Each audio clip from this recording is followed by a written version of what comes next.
Hi again everybody. I said in my last video I'd do another video on the depart from me crowd in Matthew 7. So the title of this video is who will hear the words, depart from me, ye that work iniquity, for I never knew you. Who will hear those words? Well, I'll just go to the passage before to prove it, to prove who will hear those words. So read this. Many will say to me in that day, Lord, Lord, have we not prophesied in thy name? And in thy name have cast out devils, and in thy name done many wonderful works. Right? Key point, works. And then will I profess unto them, I never knew you. Depart from me, ye that work iniquity. So who is going to hear those words?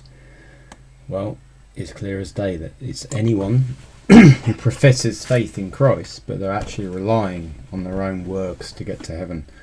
They're not trusting in the finished work of Christ on the cross. They're trusting in their own works. They're trusting, it could be a Catholic, it could be a Jehovah's Witness, it could be a Ray Comfort follower. They'll say, I repented of all my sins, which is keeping the law, because sin is the transgression of the law. Mormon.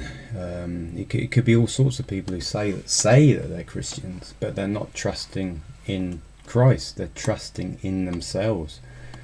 And then you can see that this is proof of once saved, always saved, because he says, I never knew you. Not like I once knew you and I lost you. I never knew you, because these people never ever trusted in their own works.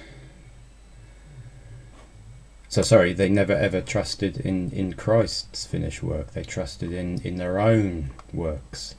And yet, these false prophets will say, see, if you're not doing the work, you'll hear those words. Well, it's the exact opposite, and Jesus is talking about people like them.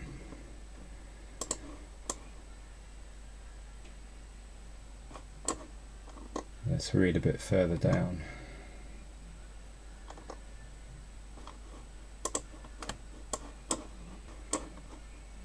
Right, and then Mathew 7:21. Not every one that saith unto me, Lord, Lord, shall enter into the kingdom of heaven, but he that doth the will of my Father which is in heaven. So this is the passage that a lot of people like Ray Comfort, John Piper, Paul Washer, John MacArthur will say, well, yeah, you haven't done the will of the Father. You haven't had good works, therefore he doesn't know you. Well, no, the will of the Father is to believe on the Son. That is the will of the Father. Believe on the Son.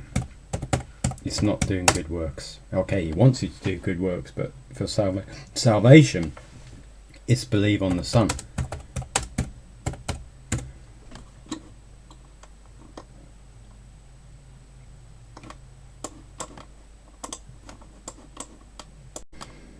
So how do I know that? Well, John 6:40 says, and this is the will of him that sent me, that everyone which seeth the Son and believeth on him may have everlasting life, and I will raise him up at the last day.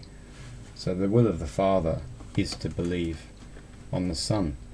So the depart from me crowd are all the people who are relying on their own works, whether that be 100% or whether that be 0.1%. It doesn't matter. As I said from in the last video, you add one bit of work to grace and grace is nullified. So it's all the people who are relying on something other than what Jesus Christ accomplished on the cross. So Jesus Christ gets all the glory, and we get nothing. We get nothing to boast about. It's a level playing field. No one is going to be able to get to heaven and say, well, I did this, I did that, I repented of all my sins better than you did. No one is going to get to do that. They're all going to say, we got here because of what Christ did on the cross. He paid for my sins, and I believed that account of him. I believed that he was the promised Messiah. I believed he was the Son of God. I believed that he was God manifest in the flesh, the third part of the Trinity. I believed he was born of a virgin. I believed that he lived a sinless life, and I believed that he died on the cross and paid for my sins with his blood. I believe that he was buried. He died, he was buried, and he rose again on the third day, thus guaranteeing my own everlasting life with a glorified body. I believe that. That's all that anyone's going to be able to say. Okay, in regards to getting into heaven, of course, as I said, the rewards is a different matter, right? But we're all getting there in exactly the same way. Otherwise, you are a thief or a robber. So we can see that anyone who tries to get, here's a narrow gate, and anyone who tries to get there any other way is a thief or a robber. Remember where I saw that.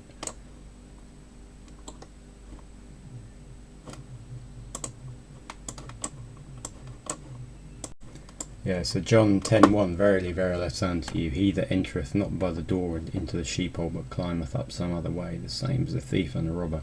So we all get through the narrow gate the same way, through Christ. Okay, so I hope that proves that this depart from me crowd is the exact opposite of what some of the false prophets say. It's talking about them, it's talking about anyone relying on their own works and not faith alone. Alright, I'm going to end that video here. God bless, thank you.